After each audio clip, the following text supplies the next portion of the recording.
જય માતાજી. તો ભાઈ દશામાના વ્રત શરૂ થઈ ગયા છે અને ભાઈ જો આપણે માતાજીના વ્રતની પૂજા કરવાની છે, સ્થાપના કરવાની છે, તો પહેલા આપણે ફૂલ લેવા આવી ગયા છે. આપણા ફળિયામાં છે ફૂલ હવે વહેલા 5 વાગ્યા છે ને ભાઈ જો માતાજીનું સ્થાપન કરવા માટેની તૈયારી થઈ ગઈ છે.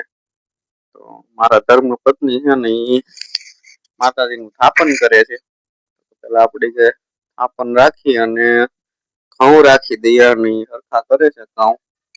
ઘઉં હરખા થઈ જાય પછી આપણે માતાજીની મૂર્તિને પધરાવીએ. અમે આપણે ચોકડવાથી લાવ્યા હતા માતાજીની મૂર્તિ. તો એ મારા ધર્મપત્ની માતાજીની મૂર્તિનું સ્થાપન કર્યું છે. અને ભાઈ આપણા વિડીયો તમને બધા મિત્રોને કેવા લાગે કમેન્ટ કરતા રહેજો. અને ભાઈ જો હવે કળશનું સ્થાપન કરવાનું છે તો ભાઈ કળશમાં એ ફૂલ ને અબીલ ને ગુલાલ ને કંકુ ને ઓપારી ને રૂપિયો ને એવું બધું પધરાવે છે. હવે કે બધું પધરાવી લઈને પછી આપણે આંબાના પાન લેવાના થશે. આંબાના પાન મૂકે અને આંબાના પાન મૂકી લઈ પછી શ્રીફળ રાખવાનું થશે. આપણે કળશ થઈ જાય તૈયાર.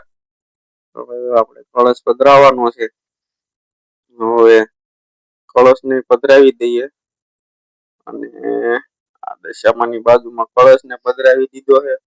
આજ વહેલા ઉઠી ગયા હતા એમ કે માતાજીનું સ્થાપન કરવાનું હતું. આજથી દશામાના વ્રત શરૂ થાય છે. આમ આપણે લાવ્યા છીએ માતાજી માટે ચૂંદડી. તો માતાજીને ચૂંદડી અર્પણ કરી દઈએ.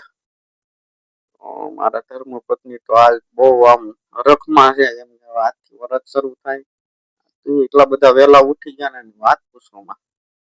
આપણે લાવ્યા છીએ માતાજી માટે હાર. તો ભાઈ માતાજીને હારે પહેરાવી દઈએ. તો ભાઈ તમને આ દ્રશ્યો કેવા લાગે છે ને કમેન્ટ કરજો. આપણે માતાજીને હાર પહેરાવી દીધો પછી કળશને આપણે નાડાસડી બાંધી દઈએ.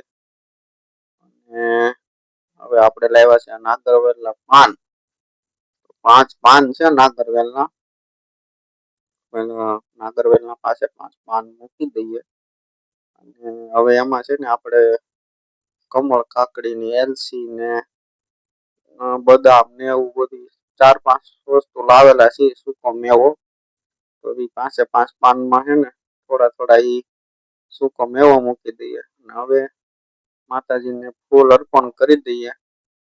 ભાઈ આપણે સવારમાં આપણે ફૂલ ઉતાર્યા હતા તો હવે ઘરે જ છે એટલે આપણે સવારમાં વહેલા ઉતારીને લઈ આવ્યા હતા. એટલે માતાજીને આપણે ફૂલ ચડાવી દઈએ. તો ભાઈ હવે 2-5 ફૂલ બાકી છે. ફૂલ ચડી જાય પછી માતાજીને ચાંદલો કરી દઈએ.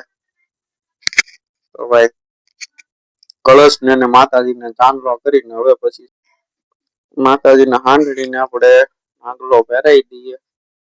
ભાઈ નાગલા બનાવેલા છે તો અને હવે કરી દઈએ આરતીની તૈયારી.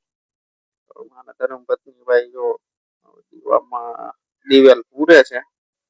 દીવો પ્રગટાવી દીધો છે. જય દશામાં આવનું સારું કરો મારી માં એ ભગવતી.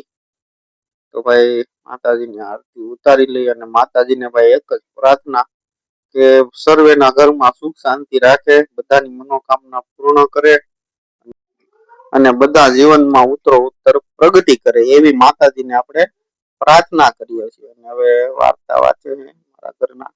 અને ભાઈ જો મારો દીકરો દેવ આવીને માતાજીને કે માતાજી મને કે ધરાક આપો. ધરાક નથી તો હવે ચોકલેટ આપો. જો ચોકલેટ માંગતો હતો એ માતાજી પાસે. તો ભાઈ વિડીયો કેવો લાગ્યો કમેન્ટ કરજો જરૂર.